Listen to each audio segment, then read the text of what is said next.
ya estamos de regreso de la pausa con nuestro invitado del día de hoy, el doctor Miguel Divo, neumonólogo del Hospital Brigham and Women's. Y estábamos justamente hablando de la influenza y de la importancia de vacunarse para prevenir este tipo de infección, que podría tener consecuencias a veces fatales, podríamos decir, doctor. Correcto, sí. Y en el caso de la influenza, ¿qué pasa si una persona se vacunó el año pasado y hay que volverse a vacunar nuevamente de la misma influenza, o es ya otro tipo de influenza y por eso nos tenemos que vacunar anualmente? Muy buena tu pregunta. El virus tiene una capacidad de mutarse, y mutarse es que va cambiando de año a año. Por lo tanto, la vacuna del año pasado no nos va a necesariamente proteger para este año. Es complejo, pero muy interesante el proceso. Ellos van buscando desde Asia cuál puede ser el virus que pueda venir, y por supuesto tiene mucho que ver con el invierno, y se trata de producir y anticipar cuál es el virus que va a haber en esta época. Por lo tanto, se prepara en una forma anual la vacuna. El punto importante que todo el mundo tiene que tener: las vacunas se tienen que hacer todos los años. Otro importante mito: si yo me vacuné para la influenza y me dio gripe, ¿por qué me dio gripe si yo me vacuné? Eso es un solo virus y nos puede afectar por lo menos una docena distinta de virus. Por lo tanto, no podemos anticipar y creer que solamente hay un solo virus. Nosotros vamos a proteger por uno de los virus que puede causar una de las infecciones más graves, muy complejas, y al mismo tiempo en pacientes vulnerables puede ser hasta fatal. Los demás creo que podemos nosotros convivir con eso. Exactamente. Porque serían gripes comunes. Es la gripe común. O podría ser la misma influenza, y por eso digo yo la importancia de la vacuna, que no llega a su nivel más alto, sino que como que te da, pero te da con un grado menor. ¿Eso es posible? Así? Si tienes la vacuna, es posible que vayas a tener síntomas mucho más leves. Y eso es otra forma. ¿Eso qué implica? Mucho menos malestar. No vas a dejar de ir al trabajo o ir al colegio, que es otra forma.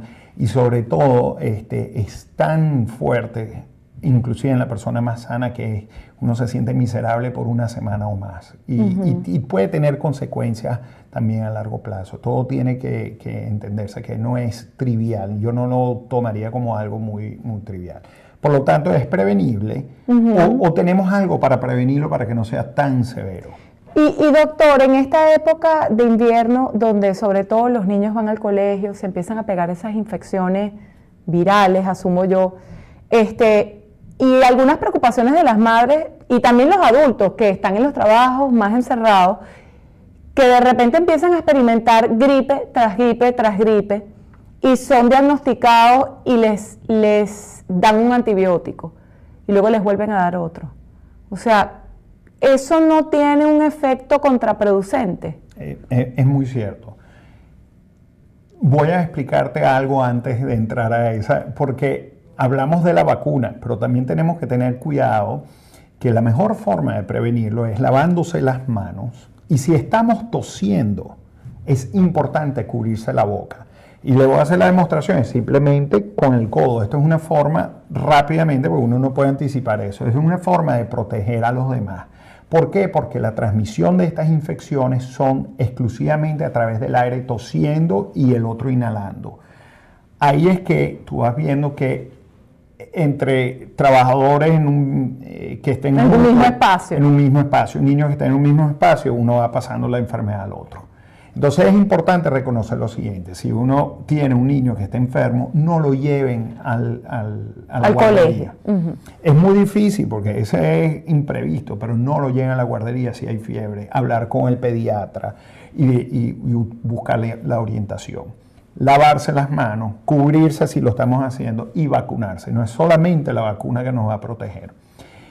El punto que tocas del antibiótico es muy importante. Tenemos que entender que los antibióticos están creados para las bacterias. Hay pastillas antivirales que pueden disminuir los síntomas de la influenza. ¿Como por ejemplo? No puedo decir los nombres. Pero son medicinas que podemos encontrar en las farmacias. Con prescripción. No con prescripción. Estos son medicamentos con prescripción. Y estos son medicamentos que son prescritos por los médicos y nosotros determinamos esto. Esto no es que lo vas a tomar porque te medio sientes mal o tienes que hablar con tu médico. O sea, no es una simple pastilla de fiebre o resfriado común. Esas son pastillas que te van a ayudar a aliviar los síntomas. Lo otro puede acortar la gravedad o el tiempo en que tú tienes la infección. Y eso es importante porque hoy en día tenemos... Pero regresando al antibiótico, en términos generales, antibióticos estamos hablando de bacterias. También los virus son bióticos, pero en este caso lo que quiero para no confundir al audiente es que el antibiótico es para las bacterias. La mayoría de estas infecciones son virales. Nosotros tenemos que tener cuidado y no decir, el médico no me mandó antibiótico. Nosotros como médicos tenemos que tener muchísimo cuidado de no abusar de los antibióticos. ¿Por qué? Porque tienen efectos secundarios y segundo, es muy importante, estamos creando resistencia de las bacterias.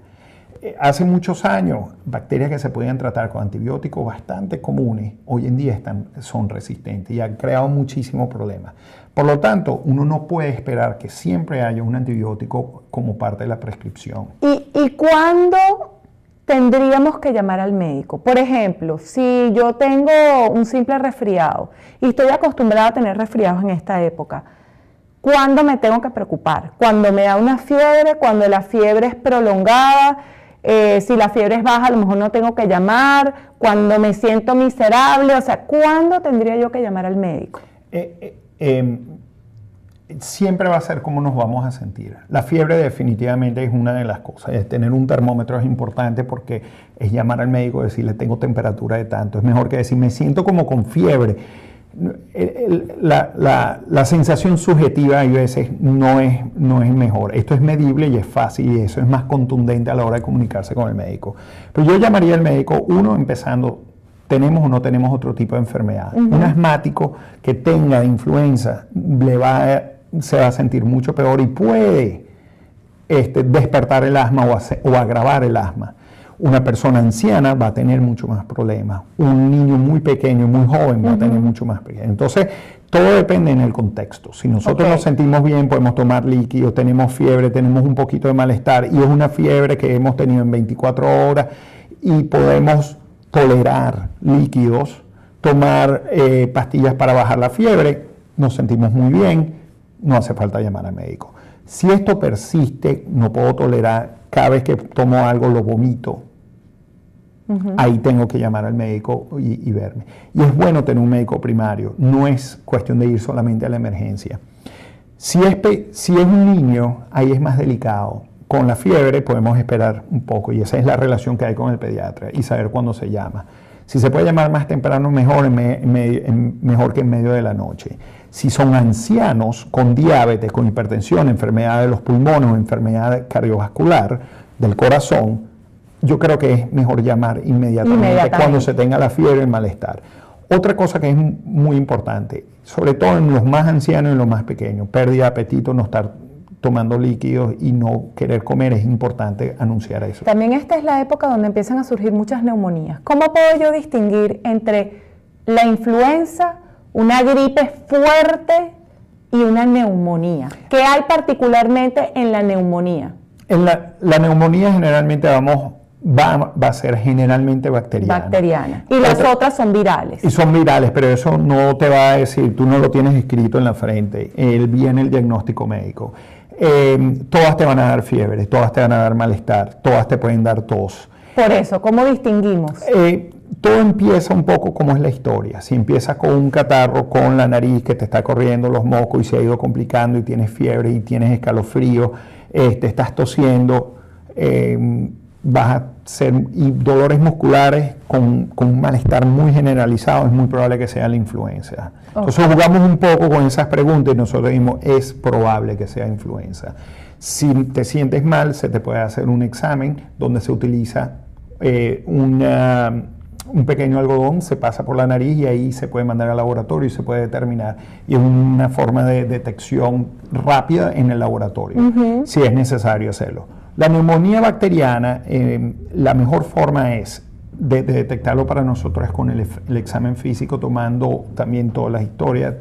¿Y rayos X de los Y pulmones? la rayos X te la termina de confirmar. Obviamente la rayos X determina muchísimo eso. Y nosotros interpretamos la rayos X y vemos, mira, aquí hay una mancha en el pulmón que representa una neumonía en una persona con fiebre en la misma época, tosiendo, lo pones todo junto y dices, mira, esto es una neumonía, probablemente tiene que responder con antibiótico y así es como lo hacemos. Estos son casos donde ya te sientes suficientemente mal para ir a donde el médico. Así que para concluir en nuestro programa del día de hoy, si pudiéramos darle a nuestros televidentes una lista de consejos prácticos, ¿qué podríamos decirles? Bueno, hemos tocado muchos temas. Uno, yo creo que hay que protegerse contra todo lo que es el medio ambiente. El más importante, no fumar. Eso es, no hay forma donde... No fumen, amigos. No se fuma. Segundo, lavarse bien las manos, protegerse y proteger a los otros. Si está tosiendo y usted tiene un poquito de fiebre y catarro, no vaya a estar al lado de otras personas. Nosotros somos el agente de transmisión de estos gérmenes, sobre todo cuando son los virus. Tápese la boca, esto es una forma de hacerlo, lavarse bien las manos. Y si vacúnese. Vacunarse, muy importante porque es prevenible para la influenza. Y en cierto grupo de personas, la vacuna contra la neumonía existe también. Y es un solo tipo de bacteria también, pero la protege y no tenemos las manifestaciones más graves de este tipo de... ¿Quiénes serían eso primero me imagino que el médico primario es el que podría decir, usted califica para estos? ¿Serían que personas mayores, mujeres embarazadas? Más de 65 años con enfermedades pulmonares, son las personas que van a calificar, o personas que están en diálisis o enfermedades crónicas, correcto. Y yo les recomiendo la página web del CDC, el Center of Disease Control, que es el Centro para Prevención y Control de las Enfermedades de los Estados Unidos, donde está en español. Y entonces podemos leerlo en nuestro lenguaje y es una información que es fácil de entender, es muy fácil de entender. Yo les recomiendo, es una muy buena fuente para poder entender un poco más estos temas y leerlos con calma. Pues muchísimas gracias, doctor, por haber estado con nosotros. Esperamos que toda esta información haya sido de su provecho y el de su familia, y desde aquí nos despedimos hasta un nuevo programa de Salud y Familia. Chao. Gracias.